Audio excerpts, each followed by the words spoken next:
नमस्कार, मैं कृतिका। आप देख रहे हैं साक्षात न्यूज। राजस्थान शिक्षक संघ द्वारा जिला महिला समूह बैठक बूंदी के एक निजी रिसोर्ट में एक दिवसीय समारोह आयोजित किया गया। यह कार्यक्रम 2 सत्रों में संचालित हुआ, जिसके द्वितीय सत्र में मुख्य वक्ता अरुणा शर्मा, कविता पाठक, गिरिजा सुमन व मंजू मेहरा रही। इस एक दिवसीय कार्यशाला में शिक्षक संघ की महिलाओं को किस प्रकार की परेशानियों का सामना करना पड़ रहा है, उस पर विस्तृत चर्चा की गई। साथ ही राज्य सरकार द्वारा दी गई सुविधाओं में कई प्रकार की खामियों को दुरुस्त करने के लिए राज्य सरकार को चेताया गया। मुख्य वक्ताओं ने कहा कि महिलाएं दोहरी जिंदगी जीती हैं। इनका ध्यान में रखते हुए महिलाओं को जो सुविधा राज्य सरकार द्वारा दी गई है, उन सुविधाओं को सुचारू व सही तरीके से लागू किया जाए, ताकि महिलाएं इन सुविधाओं का लाभ ले सके। इस आयोजन में जिले की शिक्षक संघ से जुड़ी सभी शिक्षिकाएं मौजूद रहीं। जिला महिला महामंत्री पूजा कंवर ने अंत में आए हुए सभी शिक्षकों का आभार व्यक्त करते हुए एकजुट रहने का संदेश दिया। इस दौरान प्रदेश उपाध्यक्ष योगेश शर्मा, जिला अध्यक्ष अनिल सांवरिया, जिला मंत्री मुकेश शर्मा, सत्यनारायण दादीत सहित कई महिला पुरुष उपस्थित रहे। तो आइए देखते हैं साक्षात न्यूज में इस एक दिवसीय कार्यशाला को।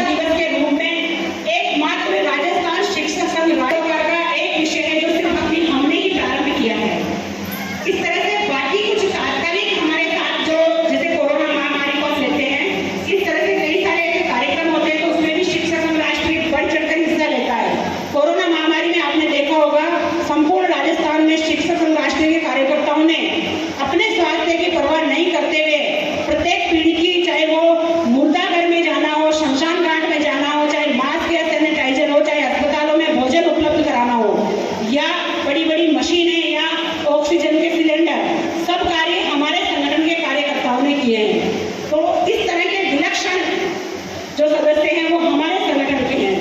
तो ये हमारे संगठन के कार्यकर्ता काम करते हैं। तो आपके समक्ष 2-3 तरह के कार्यक्रम, एक हमारे संगठन के कार्यक्रम, एक सामाजिक सरोकार के कार्यक्रम, हमारा संगठन कैसी गतिविधियां करता है, ये आपके समक्ष रखते हैं। साथ ही बालिका शिक्षा के लिए भी हमारा संगठन एक विशेष गतिविधि के रूप में काम करता है। आप सबने देखा होगा, लगे हुए हैं, कहीं कहीं सबको ये महसूस हो रहा है, चाहे वो सरकार हो, चाहे समाज हो या हम हो, कि महिलाओं के या मातृशक्ति के बिना हमारा कोई कार्य संभव नहीं है। जैसा कि पहले बहन जी बोल रही थी, तो आप सबको अपना महत्व समझना होगा। हम 2 पहिए हैं एक गाड़ी के, और अगर एक पहिया नहीं चलता है तो दूसरा अकेला पहिया नहीं चल सकता है। तो हमें प्रतिस्पर्धा नहीं करनी है कि पुरुष ज्यादा है, पुरुष कम है, हम ज्यादा है। प्रतिस्पर्धा नहीं करके हमें अपने भाइयों के साथ कंधे से कंधा मिला के आगे बढ़ना होगा। अगर हमने कॉम्पिटिशन कर लिया तो फिर वही होगा, एक पहिया आगे एक पीछे, तो फिर बैलेंस नहीं बनेगा। हमें बैलेंस बनाते हुए इन भाइयों के साथ कंधे से कंधा मिला के इस गाड़ी को आगे बढ़ाना है और इस राष्ट्र निर्माण में सहयोग करना है। अब आप सब लोग सोच रहे होंगे कि सारी बातें हमारे को राष्ट्र निर्माण, समाज निर्माण, संगठन क्या करता है, कैसे करता है, हमें क्या करना है, यही बताया गया है। लेकिन हम शिक्षक हैं और हमारी कई सारी पीड़ाएं हैं और महिलाएं हैं। इस नाते हमें समाज में आने में, संगठन में आने में और विद्यालयों में बहुत सारी समस्याओं का सामना करना पड़ता है। साथ ही विभाग का जो दमन चक्र चला हुआ है और विभाग के द्वारा नित नए व्हाट्सएप पे हर बीमारी को देख के घबरा जाते हैं। तो प्रथम तो मैं आपको ये कहना चाहती हूँ, मैं भी आप में से ही हूँ, इस व्हाट्सएप पे आने वाले आदेशों का तुरंत अगर पालन नहीं कर सके तो कई सारी परेशानियों से जूझ रहे हैं। तो उसके लिए भी हमारा संगठन सतत आंदोलनात्मक गतिविधियां करता है। ये भी हमारे संगठन का एक पार्ट है। और आप देख रहे होंगे, मैं सिर्फ इस वर्ष की बात करूंगी। प्रारंभ से ही समस्त उपशाखाओं में सरकार की दमनकारी नीतियों के खिलाफ और इस तरह के हिटलरशाही के जो आदेश आए हैं उनके खिलाफ हमने आंदोलन प्रारंभ किया। हम चरणबद्ध आंदोलन करते हैं, हम सिर्फ एक आंदोलन नहीं। सबसे पहले हमने उपशाखाओं के मार्ग से समस्त जिलों में प्रेस वार्ताओं का आयोजन किया। प्रेस वार्ताओं के पश्चात हमने प्रदेश स्तर पर एक सांकेतिक एक दिन का शिक्षा सचिव महोदय को और सीएम साहब के प्रतिनिधि को ज्ञापन भी दिया। उसके पश्चात फिर हमने पदयात्राएं उपशाखा स्तर पर की। आप सब उसमें शामिल भी हुए हैं अपनी अपनी उपशाखा में। फिर हमने जिला स्तर पर पदयात्राएं की। उसके पश्चात फिर प्रतिनिधि मंडल में शामिल थी और उनका उन्होंने सारे 11 जो बिंदु थे उन पर 9 बिंदुओं पर सहमति उन्होंने बनाई और निदेशालय स्तर की समस्याएं डायरेक्टर साहब को और सरकार से संबंधित समस्याएं सीएमओ साहब में भेजने का उन्होंने आश्वासन दिया और हमारे प्रतिनिधि मंडल को कहा कि आप धरना उठा लीजिए और उनके पीए साहब के द्वारा दूसरे दिन शिक्षा सचिव महोदय से वार्ता भी करवाई गई, जिसके छायाचित्र आप सबने देखे होंगे। लेकिन उस आश्वासन का हमने 15 दिवस तक इंतजार किया और हमारी सिर्फ उन 9 बिंदुओं में से एक ही बिंदु को समाहित किया गया, उस पर संज्ञान लिया गया, बाकी 8 बिंदुओं को अभी तक अनदेखा किया गया। तब हमारे संगठन की स्थायी समिति, कोई भी दल हो, हम किसी भी दल की बात नहीं करते हैं, कोई सा भी दल हो, जो हमारे हितों को अनदेखा करेगा हम उसको आने वाले समय में अनदेखा करेंगे। इस नाते हमने हमारे संगठन के प्रदेश नेतृत्व में एक बड़ी महापंचायत करने का 22 सितंबर को सूरज मैदान जयपुर में हमारे संगठन के द्वारा एक बड़ी शिक्षक महापंचायत का आयोजन किया जा रहा है और ये एक करो या मरो या आर और पार के आधार पर किया जा रहा है। तो अभी नहीं तो कभी नहीं, मेरा इस मंच के माध्यम से आप सबसे आह्वान है कि मातृशक्ति आप सब, क्योंकि आप लोगों को ज्यादा परेशानी है, ये लोग तो घर पे काम नहीं करते तो ये तो अपनी समस्याओं को सुलझा लेंगे, आप लोगों को ज्यादा समस्या आती है, इस नाते आपको ज्यादा वहां आना है और आकर के अपनी शक्ति दिखानी है इस सरकार को या यहाँ जितने राजनीतिक दल काम कर रहे हैं कि हमारे बिना आप इस सत्ता में, हमारे सहयोग से आप इस सत्ता में आसीन होते हैं। तो अगर हम असहयोग करेंगे तो कुछ न कुछ आपको इस साल की शिक्षा व्यवस्था जो बिल्कुल नष्ट भ्रष्ट हो चुकी है, उसको शिक्षा बचाओ महापंचायत है, उस शिक्षा व्यवस्था को सुधारेगा, शिक्षकों की स्थिति को सुधारेगा, हर शिक्षक और हर शिक्षक का परिवार, उसके रिश्तेदार, उसका मोहल्ला उसके साथ है। हम ये संदेश देंगे तो निश्चित रूप से, क्योंकि हिम्मत अगर हम करेंगे तो हम इस परिदृश्य को बदलेंगे और इसको बदलेंगे तो हमारी स्थिति बदलेगी। तो हमें इस महापंचायत में सबको मिलकर के भाग लेना है, ये कभी नहीं सोचना कि प्रदेश स्तर पे प्रदेश कर लेगा, हम सबको मिलकर करना है और हम सबको इस पुण्य कार्य में सहयोगी बनना है, इसका साक्षी बनना है। तो मैं एक बार चाहती हूँ कि हाथ खड़ा करें, कितनी बने 28 तारीख को आए हुए महापंचायत का हिस्सा बनने, तो निश्चित रूप से हम सफल बनाएंगे। एक बार आप अपना आपकी 5 मांगे हैं, तो वैसे हमारे 3 मांग पत्र हैं, उन तीनों मांग पत्र प्राथमिक शिक्षा, माध्यमिक शिक्षा, संस्कृत शिक्षा, उसके अतिरिक्त 11 सूत्री मांगे हैं और तात्कालिक 5 बिंदु हमारे लिए गए हैं जिससे हर शिक्षक प्रभावित होता है। जैसे गैर शैक्षणिक कार्य, हर शिक्षक को इससे परेशानी होती है, तो हम प्रति श्रेणी से लेकर के जिला शिक्षा अधिकारी तक कोई पदोन्नति नहीं हुई है, तो हमारा शिक्षक मांग करता है कि 30 सितंबर से पहले कार्मिक विभाग से आरपीएससी की बैठक करा करके डीपीसी की प्रक्रिया प्रारंभ की जाए। इसलिए 28 सितंबर को हमारा ये कार्यक्रम है। वेतन बहुत आभार, बहुत धन्यवाद।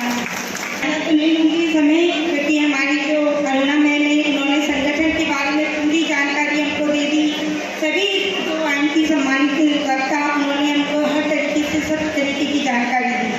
मैं तो सिर्फ इतना कहना चाहूँगी कि एक महिला वो सब कुछ कर सकती है जो एक पुरुष कर सकता है, एक महिला वो सब कुछ कर सकती है जो एक पुरुष कर सकता है, क्योंकि उसके अस्तित्व का कारण भी हम महिलाएं ही हैं, क्योंकि उसके अस्तित्व का कारण भी हम महिलाएं ही हैं।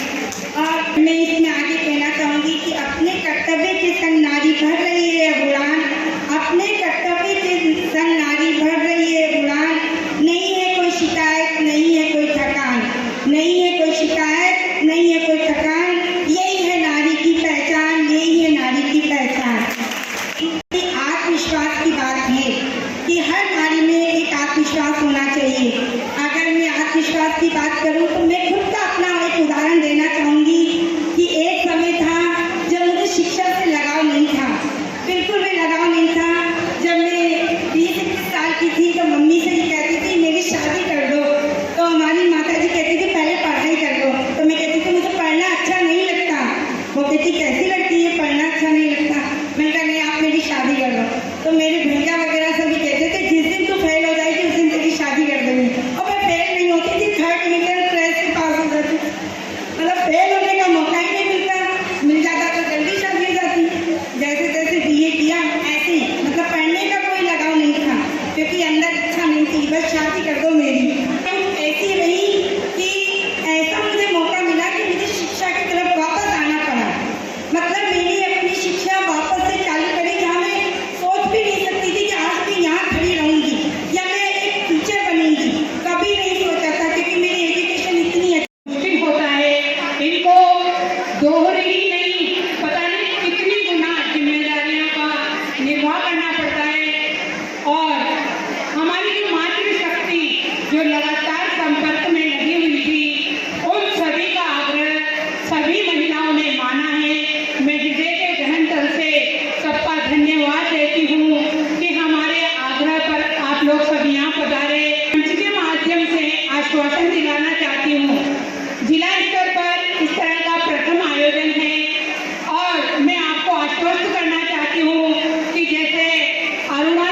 महिला सम्मेलन का अवकाश भी घोषित हो सकता है अगर यही संख्या बल हम आगे भी दिखाएं। और 28 तारीख को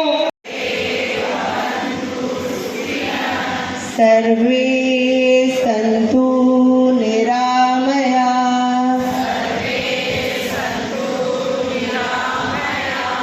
सर्वे भद्राणि पश्यन्ति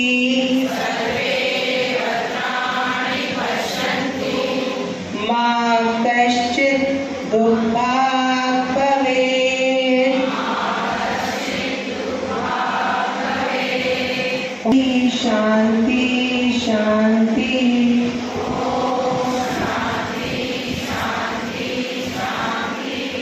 राजस्थान शिक्षक संघ राष्ट्रीय में लगभग 45% महिला सदस्य है और प्रतिवर्ष प्रदेश स्तर पर महिला सम्मेलन का आयोजन किया जा रहा है। चूँकि महिलाओं का नेतृत्व अधिक बढ़े और सक्रिय भागीदारी हो, इस हेतु छोटे स्तर पर प्रत्येक जिले में जिला महिला समूह बैठकों का आयोजन किया गया। इसी कड़ी में आज बूंदी जिले में प्रथम बार जिला महिला बैठक का आयोजन किया गया है। क्या क्या मुद्दे और क्या क्या इसमें आपने विचार विमर्श किए? प्रथम तो महिला समाज और राष्ट्र की कहीं न कहीं निर्माता जो पीढ़ी है उसको तैयार करने वाली होती है। इस नाते इस राष्ट्र निर्माण में महिलाओं की क्या भूमिका हो सकती है और वो भी शिक्षक की। प्रथम सत्र में हमने महिला शिक्षकों की भूमिका पर विचार किया और द्वितीय सत्र में जो नई बहनें हमारी जुड़ी है, हमारा शिक्षक संघ राष्ट्रीय क्या क्या कार्य करता है, हमारी सामाजिक सरोकार के कार्यक्रम, हमारी गतिविधियाँ और हमारे आंदोलनात्मक कार्यक्रम, इनकी जानकारी महिलाओं को दी गई और साथ ही शिक्षकों को विद्यालय में आने वाली समस्याओं का उचित समाधान हो सके, इस हेतु इनके कुछ सुझाव हमने आमंत्रित किए और 28 तारीख को महापंचायत जो होने वाली है उसमें सब महिलाओं को जुड़ने का आह्वान किया। सीसीएल वगैरह की डिमांड भी आपने की? सीसीएल वगैरह की छुट्टियाँ? पूर्ववर्ती सरकार ने सीसीएल नियमों में 2 वर्ष का पूर्ण वेतन के साथ अवकाश दिया गया था, किंतु वर्तमान सरकार ने सत्ता में आते ही शिक्षिकाओं को प्रथम वर्ष पूर्ण वेतन और द्वितीय वर्ष में 80% वेतन के आधार पर सीसीएल देने का प्रावधान किया, जो अव्यवहारिक है। और दूसरा ये कि इसमें छात्र हित और शिक्षक विद्यालय हित को जोड़ते हुए सीसीएल का प्रावधान है। इस नाते वीडियो जो होते हैं संस्था प्रधान, वो इसका बहाना करके महिलाओं को, जैसा कि आप लोग सुन रहे थे, उनको सीसीएल नहीं दी जाती, जबकि छोटे जो बच्चे होते हैं उनको देख रहे कि अधिकार जो है वो नहीं दिया जाए, वो नहीं दिया जा रहा, उसी को लेकर एक बस वो घोषणा हो गई, किंतु उसका उचित स्तर पर उसको दिया नहीं जा रहा है। तो हमारा ये रहेगा संघर्ष कि हम इसको इसके नियमों में शिथिलन किया जाए। नाम और पद बता दें आप। डॉक्टर अरुणा शर्मा, प्रदेश उपाध्यक्ष माध्यमिक क्षेत्र, राजस्थान शिक्षक संघ राष्ट्रीय। जो एक दिवसीय जो अधिवेशन हुआ है महिला सशक्तिकरण शिक्षक संघ का, किस उद्देश्यों को लेकर किया गया है और क्या कहेंगे आप? आज का जो महिला समूह चर्चा बैठक का कार्यक्रम था, इसका मेन उद्देश्य यही था कि शिक्षकों से गैर शैक्षणिक कार्य करवाए जाते हैं। तो मेन मुद्दा वही रखा गया था कि उसका वो होना चाहिए कि गैर शैक्षणिक कार्य नहीं करवाया जाए। अगर ये ऐसे ही लगातार कराते रहे तो हम फिर राज्य स्तर पर भी इसका कुछ आंदोलनात्मक स्वरूप अपनाएंगे। और दूसरा, यहाँ पे हर विद्यालय से, बूंदी जिले के हर शाखा से महिलाएं पधारी हैं और जो हमारा टारगेट है उससे भी अधिक संख्या यहाँ पे उपस्थित हुई है। यहाँ बूंदी का हर जिले से, मतलब हर स्कूल से एक महिला टीचर यहाँ पर आई है। विषम परिस्थितियाँ होते हुए महिलाओं ने अपनी महत्वपूर्ण भूमिका यहाँ निभाई है। तो ये कार्यक्रम को इसको सफल बनाया, इसके लिए मैं सभी का धन्यवाद भी देना चाहूँगी। मैं महिला मंत्री जिला बूंदी से पूजा कौर। राजस्थान की स्थायी समिति के निर्णय अनुसार सभी जिलों में महिला समूह की बैठकें भी हैं। इसी क्रम में आज बूंदी जिले में भी एक विराट सम्मेलन का आयोजन हुआ है।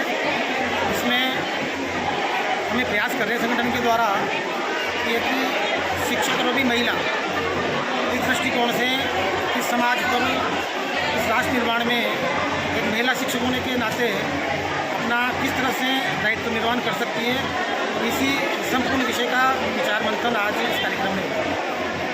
नाम और पद बताएं। योगेश शर्मा, प्रदेश उपाध्यक्ष, राष्ट्रीय बूंदी।